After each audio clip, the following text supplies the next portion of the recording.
The cardiac Dawgs had another heart-thumping victory. It went to the fourth quarter as always, and when it mattered most, like typical Georgia clutch fashion, in this last few years, it's really been like this, but they played their best football in a fantastic win over the hated Florida Gators. I'm Keegan, my co-host is Chito, and this is another episode of Dawgs Off the Leash. We're back.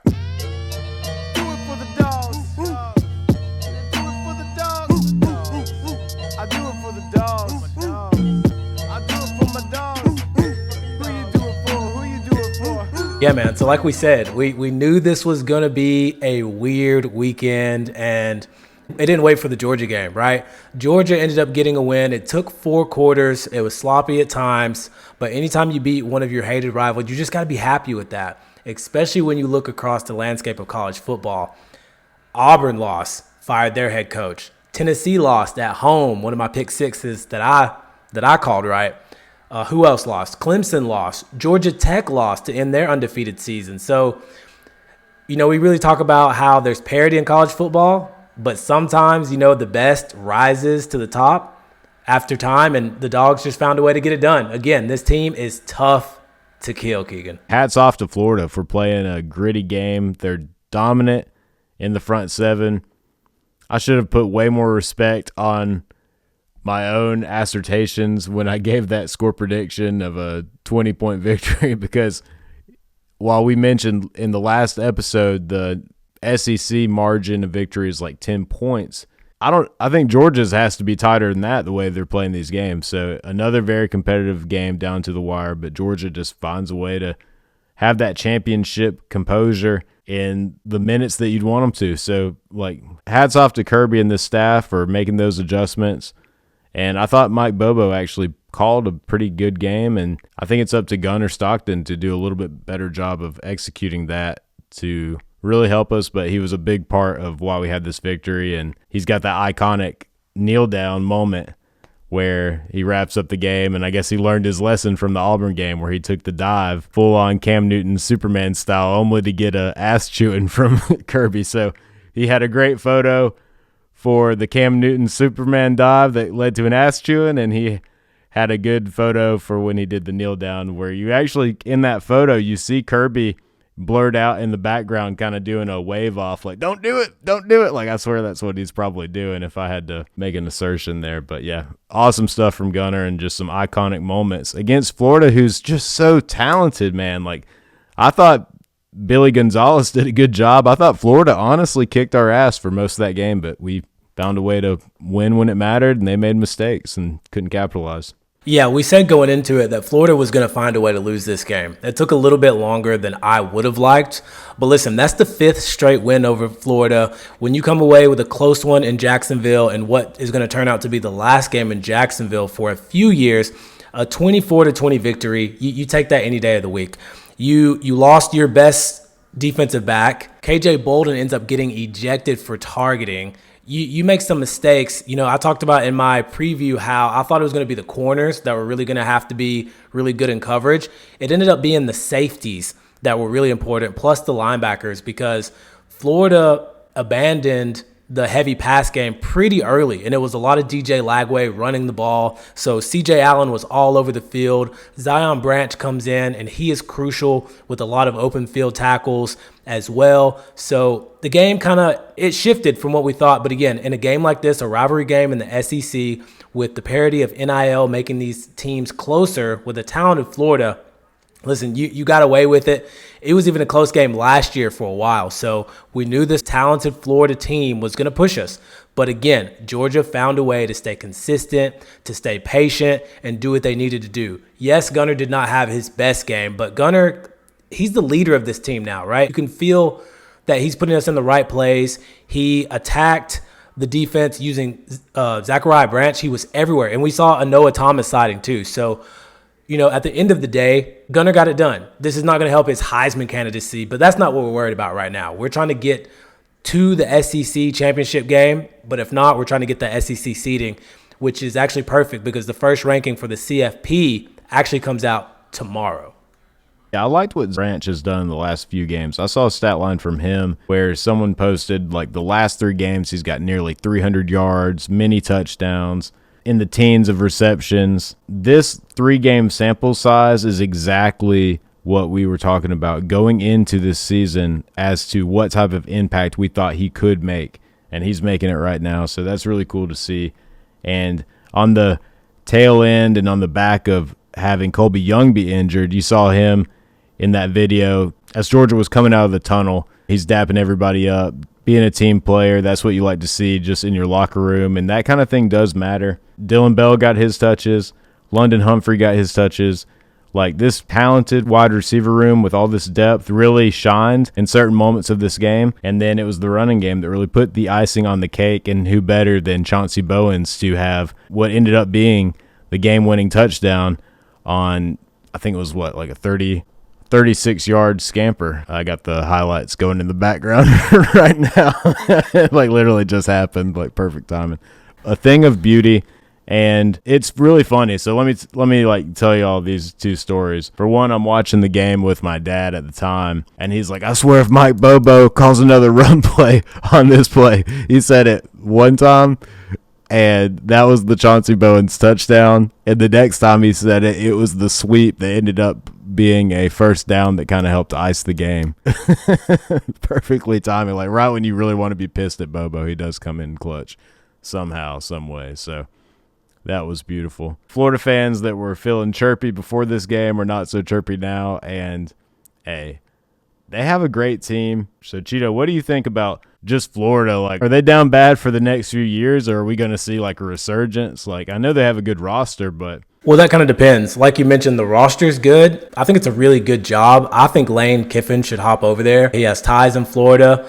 But the coaching carousel is going to be more interesting than it ever has been. So there's going to be some good coaches move. A lot of people are already talking about the Glenn Schumann thing.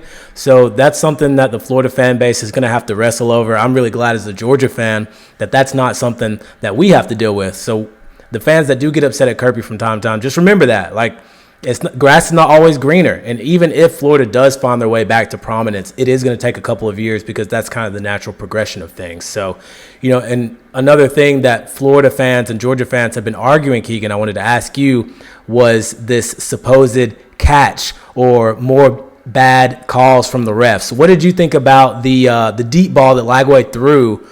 He underthrew the wide receiver, and there was multiple replays trying to find a good look. What did you think of that catch or no catch, as it was pretty clear to me? If there was a better video angle that really was more telling, then we wouldn't even be having this conversation. To me, from all the angles we could see, it looked as if the ball had touched the ground. Like, you'd have to have a really close-up angle to really tell, but from my indication, it looked like the ball touched off the ground and then shimmied off his arms. From one angle, it clearly looked like it definitely touched his arms, maybe touched the ground, and then from another angle, it looked like, well, the ball kind of changed direction, probably touched the ground.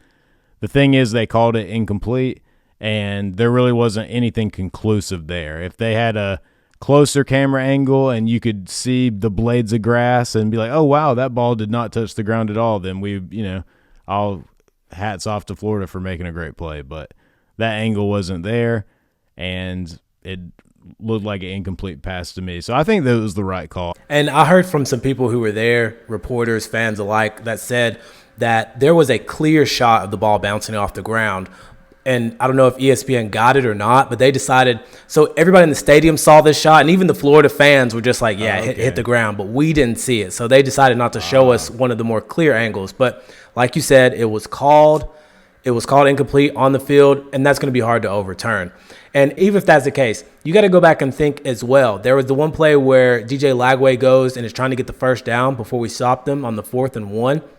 He extends trying to get the first down, but this isn't the goal line. This is not a goal line scenario. You can't just stretch it out and fumble the ball and then, it's just touchdown plays over. So it looked to me like he dropped it while he was reaching. So there's that play. And then Gunner Stockton got called for a false start or simulating the snap from clapping, which as a quarterback, what are we talking about? So there were other bad calls. And I just want to remind the Florida fans out there, If you weren't happy with the referees, please remember that Georgia also had more total yards, more rushing yards, more passing yards, more first downs, a better third down percentage, a higher completion rate, and longer time of possession. So you didn't lose because of the referees.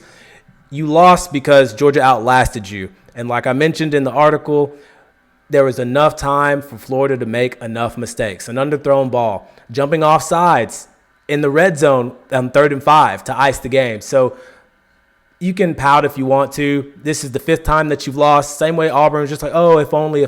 Like, guys, the stats don't tell the whole story all the time, but put the context there. You got beat by a better team. You played well, but you got to keep it pushing. In my opinion, that's kind of how I roll. I think they played better than Georgia most of the game, but then they fumbled the bag, and they messed up, and they didn't play better than Georgia in the critical moments, and Georgia whipped their ass when it mattered the most. So it's just one of those things where I know Kirby said that Gunner is actually the one who called the audible when a stunt blitz in one direction, and then he called the zone play to where Chauncey Bowens had like the perfect gap, and then that ended up being the touchdown. So that's like a high IQ.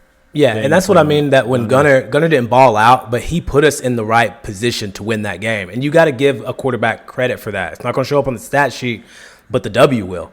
You know what I mean? Even him taking the knee compared to when he scored the touchdown and got the ass chewing, that shows the growth and maturation just in the season. Like, he's doing better and better. Like, he did well already to start, and I think he's doing even better with his decision-making. But he just needs to work on some of his intermediate passes, just on a, rep them out, get a little bit more consistent there, because sometimes it's lacking, and he's obviously got all the talent in the world. He's an athlete. He made so many plays for us. So another thing that I loved, Keegan, is when we had to have it, when Florida missed the opportunity when we stopped them on the 4th and we got the ball back, and Georgia decided to do that death march situation, right, to get us in scoring position.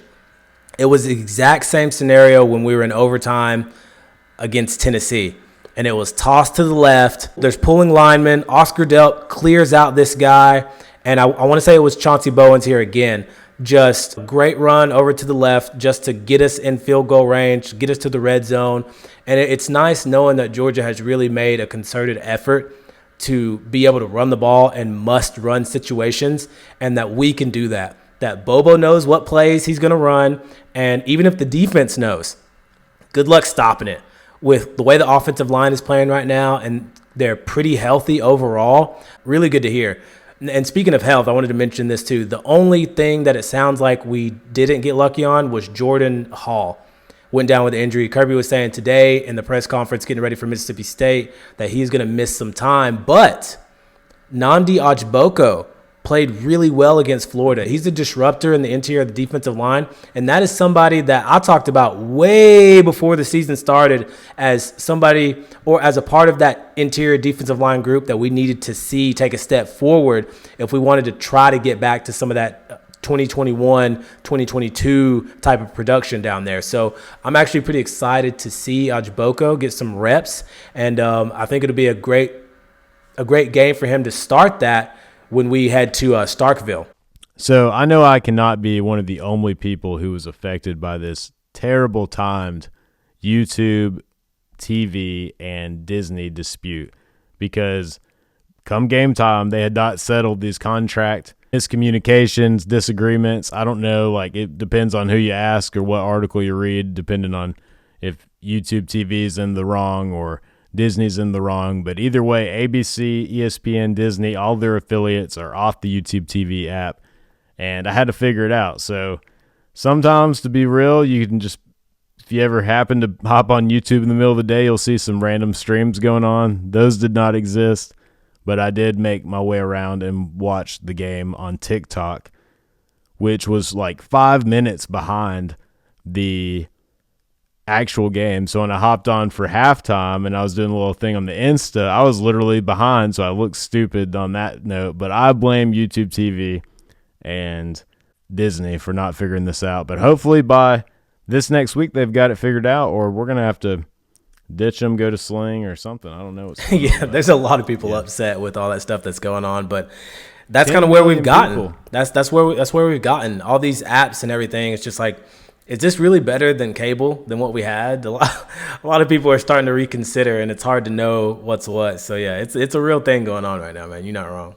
And another thing that I wanted to mention, and Keegan, I was really hoping that we could get a picture up of this on the article, because the best tight end in college football and NFL for the past few years has officially returned. Brock Bowers single-handedly saved me, and it made me go back and think of, the bobbling catch that he had against Florida, and, the times with him and Ladd McConkey were just running around. Shout out to Zachariah Branch, too, because he has been the most explosive person in our wide receiver room, and it gave me shades of Brock Bowers. But Brock Bowers put on an absolute show in his return to the Las Vegas Raiders.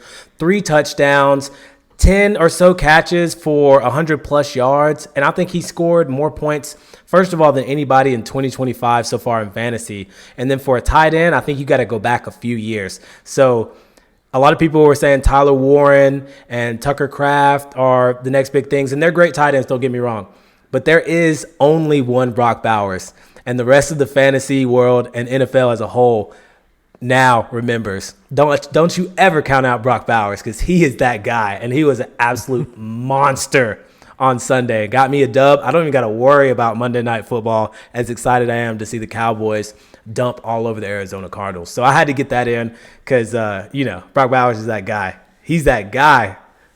How many points did he end up having? 42 to 43 in most leagues. It was absolutely insane, dude. He was just – that's crazy. They just fed him, and that's what he can do. He had a one-handed catch in the end zone backwards, like the dude for Georgia, Godwin, I want to say, back at Notre Dame. If you remember that catch, he had he had a catch that was eerily similar to the one he caught at Auburn, where he caught over the middle of the field and just blazes through the defense, and then had a red zone catch later in the game. He was just unstoppable, dude. And this is not even a good offense. He was the offense. Shout out to my boy Brock Bowers. He is leading the team that's called the Mighty Morphin Bower Rangers, and we're trying to make that playoff push behind him.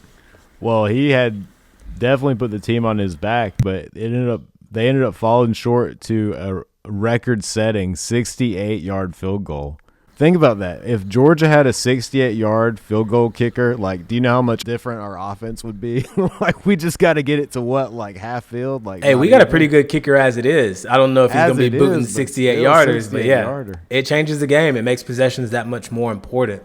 And much more important than all of that is that a Georgia fan this weekend, you had the best weekend. All your hated rivals lost, you won, and most people's favorite player in the last 5 years just went nuclear. So I'm a happy camper this weekend, that's for sure.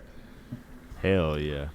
And not only that, Matt Stafford's had 4 or 5 games in a row with 3 touchdowns, so he's also on fire in his elder years.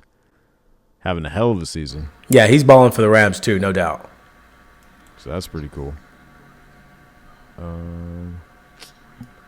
And shit, while we're at it, James Cook's having a hell of a season. A lot of dogs are killing it in the NFL. We could do a whole series on that, to be real. But, yeah, I was very impressed with Georgia just being gritty, being resilient, and that's what you want going forward. Now, going to Starkville on the road is going to be tricky. We're definitely going to get into that on the next episode. But early on, looks on that game. Chito, how are you feeling? It'll be another test, and it'll be another tune-up before we host Texas, which is officially a night game set for 7:30. They just announced it today. So a lot of football left. As fun as it is to beat Florida, we got to get past that, wait to beat them again next year, and move on to the other Bulldogs in the SEC. Yeah, next year what's in Atlanta? Is that right? Yeah, it's done in Jacksonville for just a little while. It will be in Atlanta, so it's going to be a new twist in the rivalry. I like it, man. I think that's going to be giving us a new bite, because just that psychological edge of being in our home state, knowing that we've actually had to be in Florida for all these quote-unquote neutral games every single year, hey, that'll be a nice change of fate. But, yeah, I'm very impressed with Georgia's fight. They got it. And, Kirby said it best. And Kirby said it best, cardiac kids, man. So they're killing it. Absolutely, man. The one thing that we can take, it's not pretty 24-20, but this team is hard to kill. and we're just going to keep on pushing.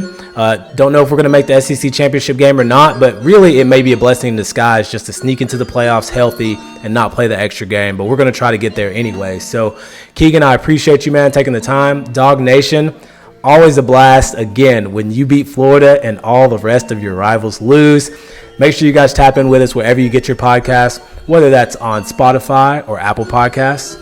And as always, guys, you know what it is. Off the leash. Off the leash.